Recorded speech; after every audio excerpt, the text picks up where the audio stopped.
Assalamualaikum warahmatullahi wabarakatuh.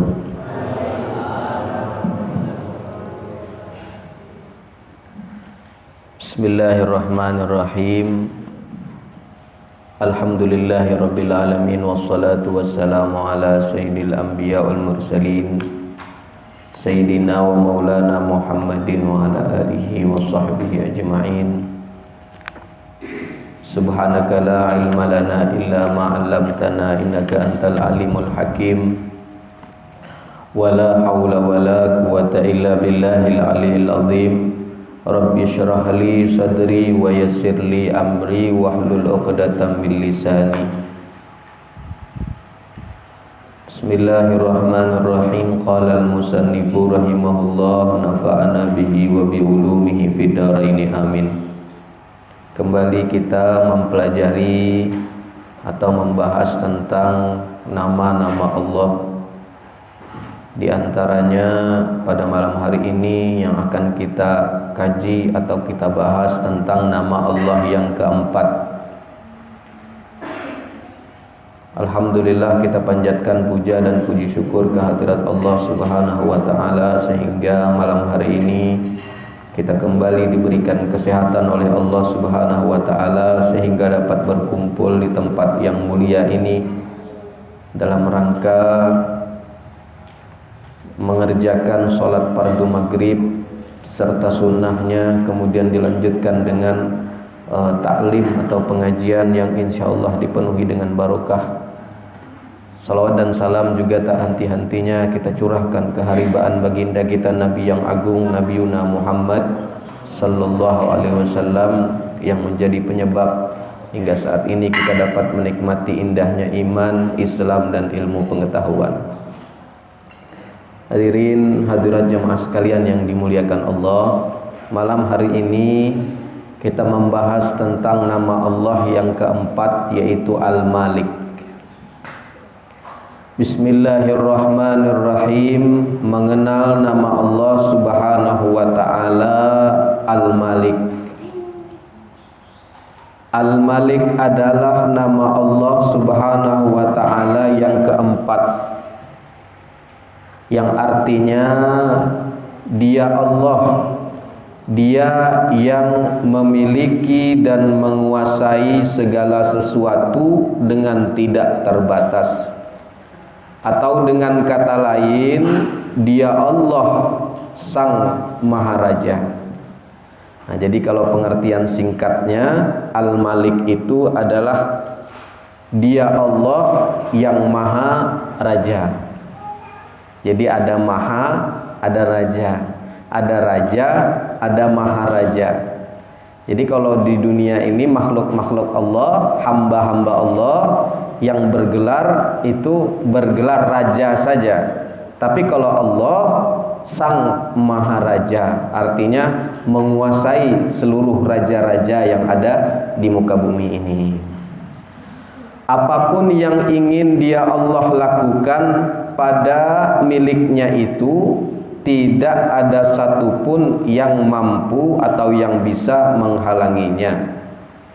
Tidak ada satupun peraturan yang membatasinya, mau Dia ambil seluruhnya atau Dia ambil sebagiannya, terserah Dia Allah.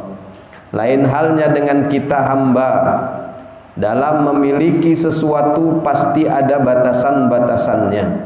Ada harta yang boleh kita miliki dan ada juga harta yang tidak boleh kita miliki. Jadi pengertiannya Allah tadi, Al-Malik itu bisa juga Sang Maha memiliki, atau Sang Maha menguasai, atau Sang Maharaja.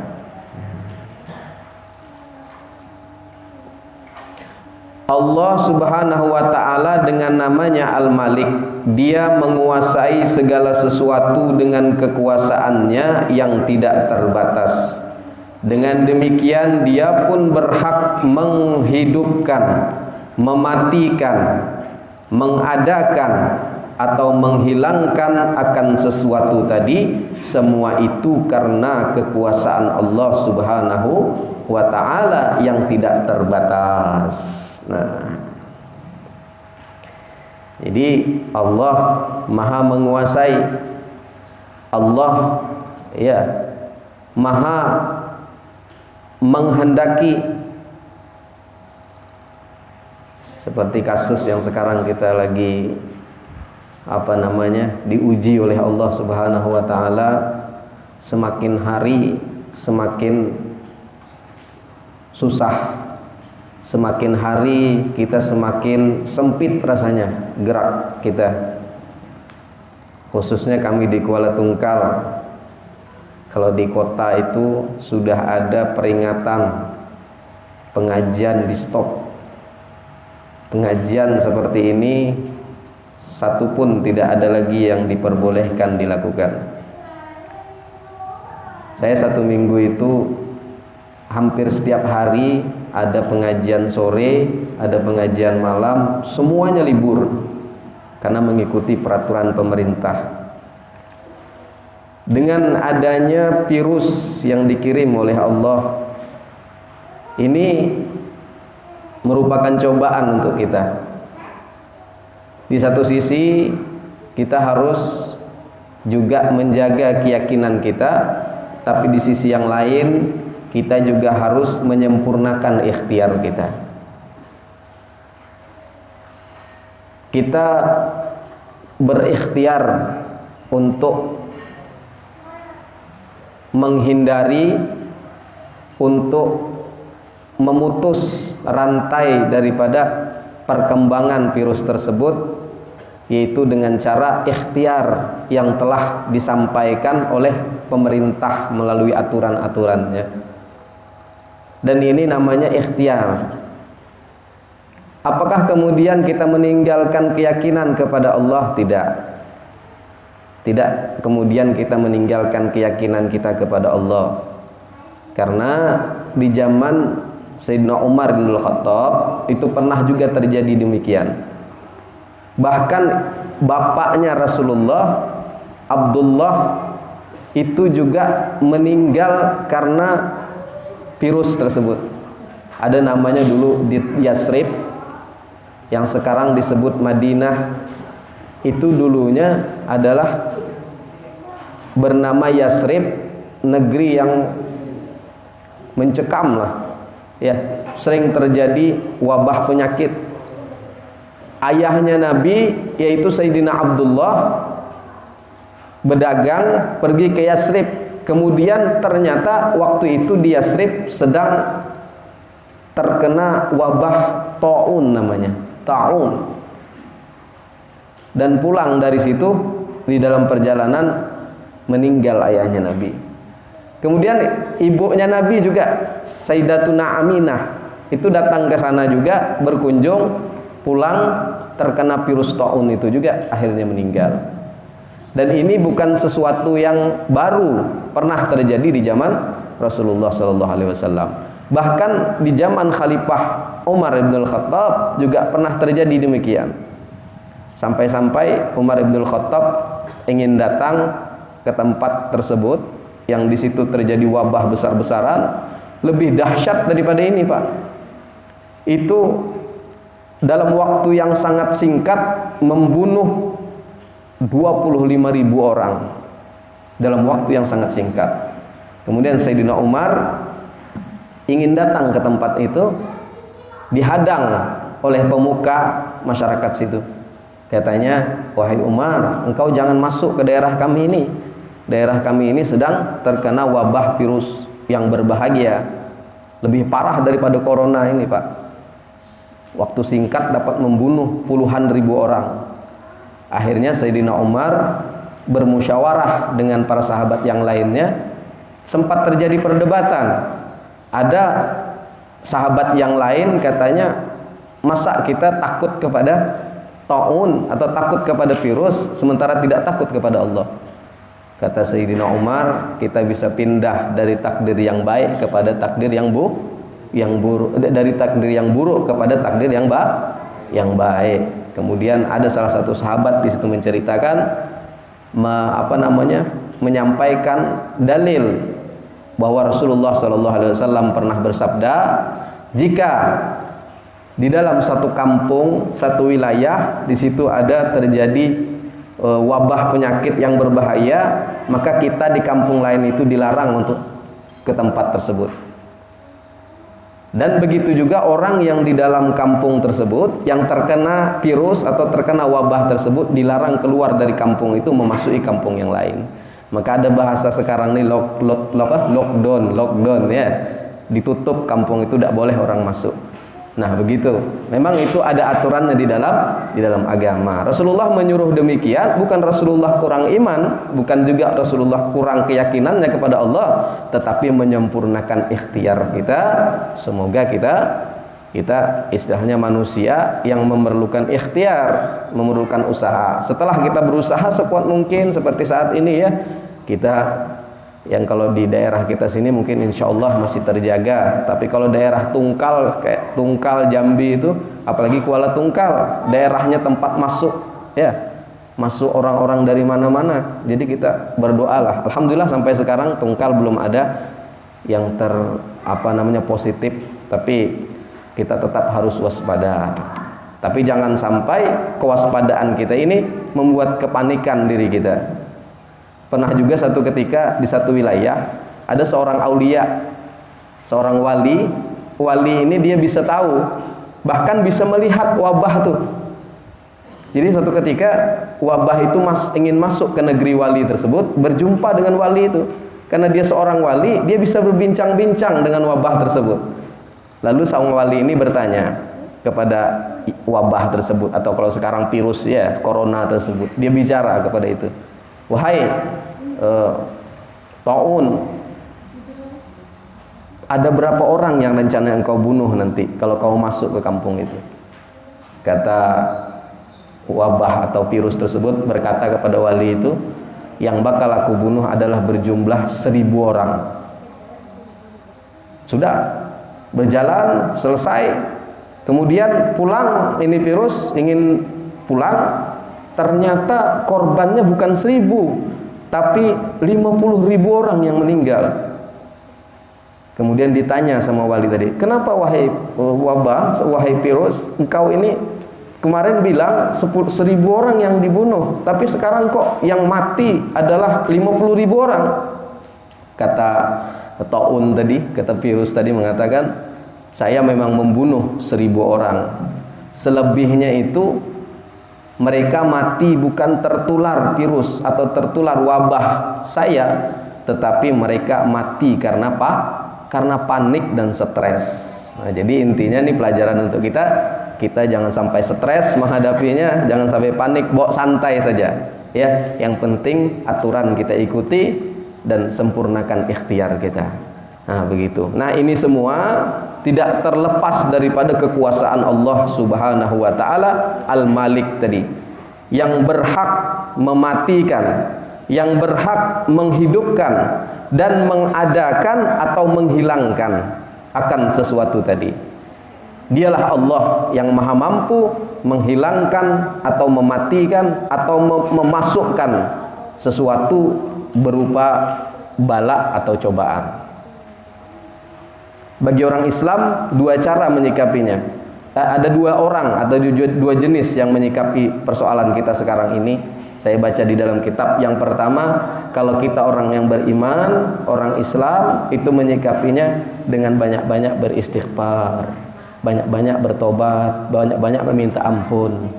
Yang kedua, orang munafik menyikapinya dengan takut juga, dengan takut, tapi dia tidak introspeksi diri, tidak bertobat, tidak banyak beristighfar. Mereka santai saja melewati cobaan ini. Bagi orang yang beriman ini adalah cobaan, tapi bagi orang yang munafik, bagi orang kafir ini adalah azab. Mudah-mudahan ini kita termasuk kepada orang-orang yang beriman. Ini menjadi cobaan dan ujian untuk kita, yang insya Allah setelah lepas dari cobaan ini kita akan menjadi hamba-hamba Allah yang lebih mulia dan lebih berkualitas keimanannya, insya Allah. Seorang hamba tidak mungkin menjadi seorang raja yang mutlak seperti Allah Subhanahu wa ta'ala. Kalaupun ada hamba yang menjadi raja atau ia disebut sebagai malik, yang demikian cuma merupakan kata pinjaman atau majazi. Jadi kalau ada seorang manusia itu bergelar raja, itu tuh kata Allah cuman kalimat pinjaman aja, kalimat majazi kalau dalam bahasa Arab. Bukan sebenarnya, hakikatnya dia bukanlah seorang raja, tapi dia hanya meminjam kata raja saja. Itu kata Allah. Karena yang sebenarnya raja cuma Allah Subhanahu wa taala saja. Karena di dalam Al-Qur'an dengan tegas Allah menjelaskan, apa kata Allah? Bismillahirrahmanirrahim. Wa ta'alallahul malikul haq. Artinya maha tinggi Allah Subhanahu wa taala, dia raja yang sebenarnya. Kemudian para ulama, anbiya dan para rasul semua menyuruh kita agar selalu dekat dengan maharaja ini, agar kita menjadi seorang hamba al-malik, yaitu Abdul Malik. Kita bisa melihat dan membayangkan betapa senangnya hidup seorang yang bahagia kalau ia dekat dengan seorang raja yang memiliki kekuasaan yang tidak terbatas dan memiliki segala sesuatu dengan kepemilikan yang mutlak. Nah, lihat mereka para aulia Allah, mereka yang soleh, orang-orang soleh itu, mereka adalah orang yang dekat dengan maharaja. Kalau orang yang dekat dengan maharaja, semua keinginannya, semua keperluannya itu gampang diluluskan atau gampang dikabulkan oleh Allah Subhanahu wa taala. Sebagai perbandingan, bayangkanlah betapa senangnya hidup seorang apabila dia dekat dan akrab dengan raja-raja dunia. Raja-raja dunia ini kalau diibaratkan raja-raja kecil. Kalau Allah bilang namanya raja-raja kecil. Kalau ada mobil yang asli, ada mobil-mobilan. Nah, kalau mobil yang asli itulah kekuasaan Allah. Kalau mobil-mobilan, itulah raja-raja yang ada di dunia itu. Nah, begitu ibaratnya. Padahal kekuasaan mereka sangatlah terbatas. Ini ada orang dekat dengan raja dunia. Contohnya kalau kita di sini dekat dengan bupati lah ya. Bupati itu kan rajanya kabupaten. Kalau rajanya provinsi, gubernur. Kalau rajanya republik, negara, itu presiden. Kalau kita dekat, kalau di sini kita dekat dengan bupati lah, kabupaten. Nah, itu. Oleh karena itu, tidaklah aneh apabila raja-raja kecil tadi, bayangkanlah betapa sangat hidup seorang apabila ia dekat dengan akrab dengan raja-raja yang kecil, padahal kekuasaan mereka sangatlah terbatas. Mereka yang kecil itu, mereka seperti bupati, kita dekat dengan mereka itu enak. Kalau yang dekat dengan bupati itu dia orang proyek, gampang goalnya, proyeknya. Kalau dia minta proyek, minta apa begitu. Kalau dia pengusaha, kalau dia dekat dengan bupati, gampang dia usahanya. Karena nanti tolong Pak Bupati kasih pinjaman modal sekian-sekian. Nah, dikasih sama bupati. Kalau dia yang butuh urusan, mau ngurus ini itu, gampang dia kalau dekat dengan bupati. Kalau dia minta urus ke kantor, bawa aja atas nama bupati, sebentar urusannya. Jadi intinya kalau orang dekat dengan raja-raja di dunia ini gampang, segala urusannya tuh gampang, rezekinya gampang dan lain sebagainya gampang. Bagaimana itu, padahal raja-raja itu terbatas dia. Kalau bupati paling-paling 5 tahun, beda. 5 tahun diturunkan, selesai. Tidak bisa lagi kita minta bantuan kepada mereka. Nah, makanya tidaklah aneh apabila raja-raja kecil kayak bupati, gubernur, dan presiden tadi turun, habis jabatannya, dengan otomatis turun juga orang-orang dekat dengan mereka.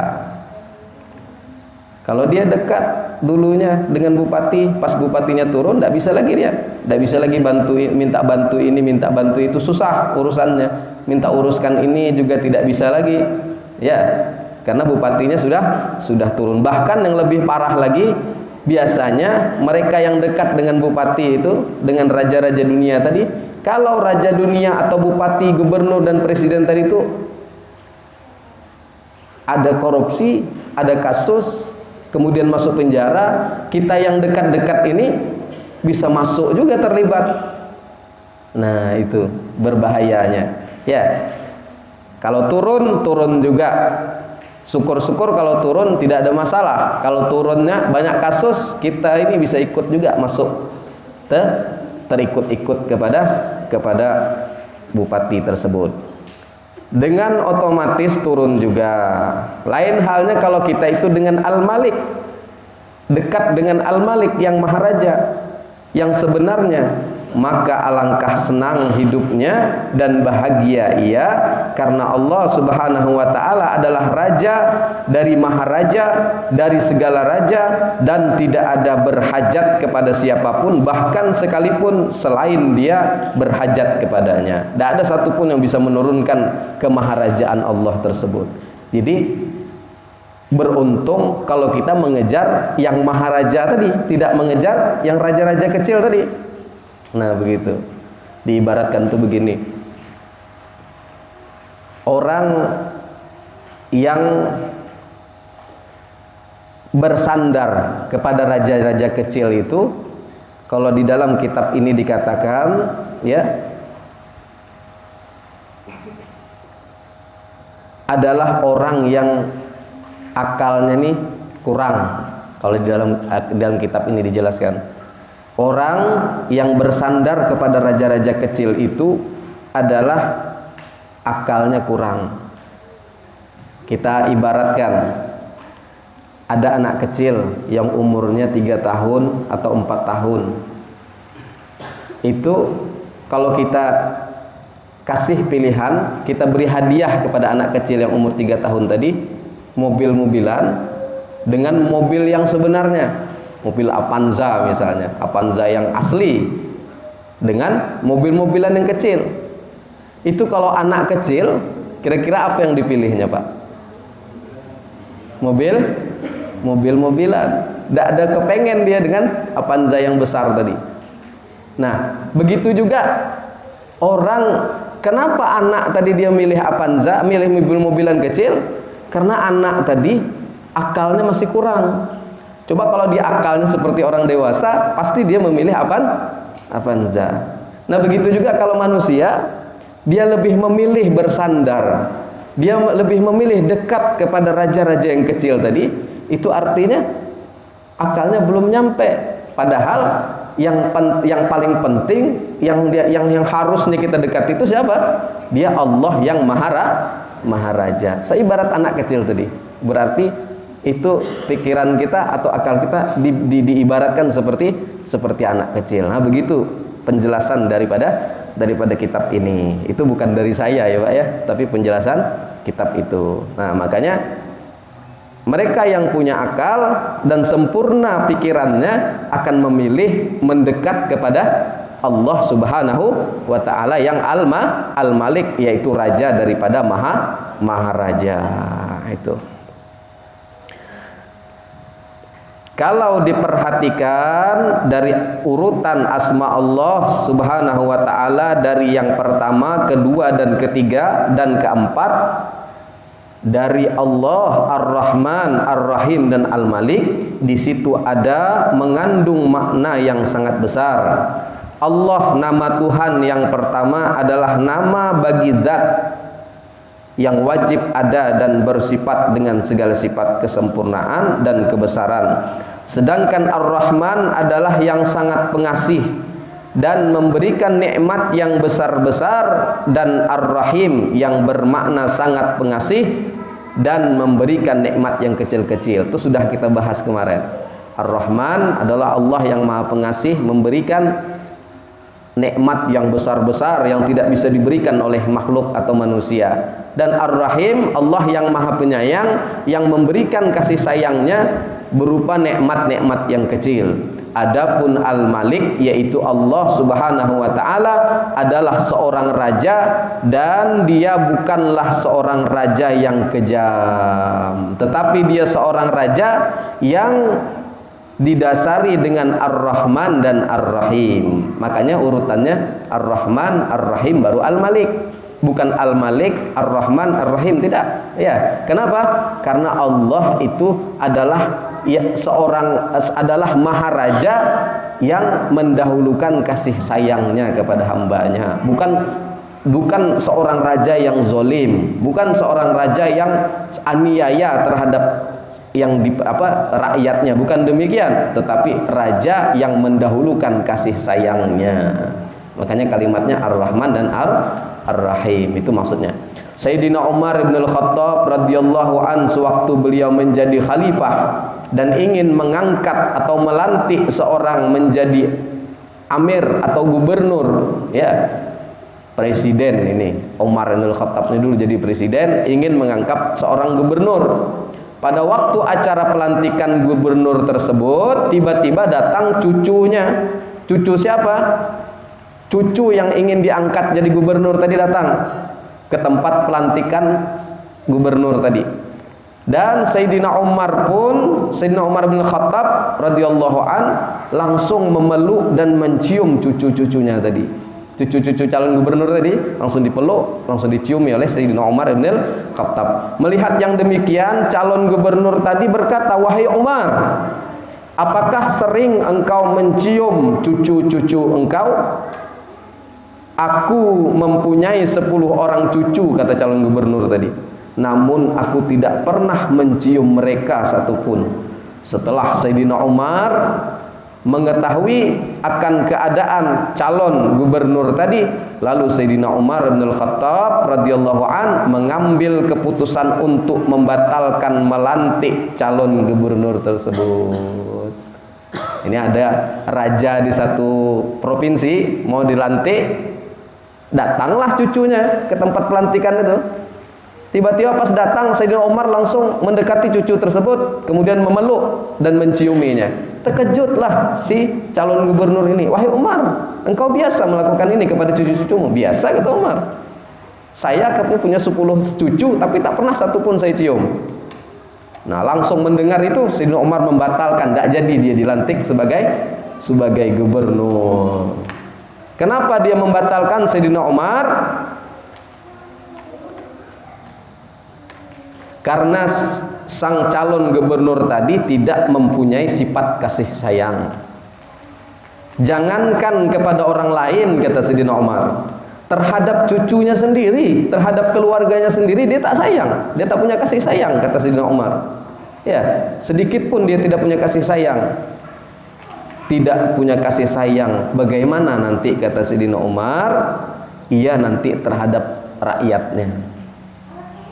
Nah, artinya Sayyidina Umar itu paham dengan sifat Allah Al-Malik tadi. Bagaimana Sayyidina Umar memahami? Karena didahului Allah Al-Malik itu dengan sifat kasih sayangnya Allah. Dan Sayyidina Umar paham dengan hal itu, ingin melantik seorang gubernur yang punya kasih sayang terlebih dahulu, baru dia memiliki kekuasaan. Nah, inilah pelajaran daripada nama Allah dan diterapkan oleh Sayyidina Umar bin Al-Khattab. Dari pengertian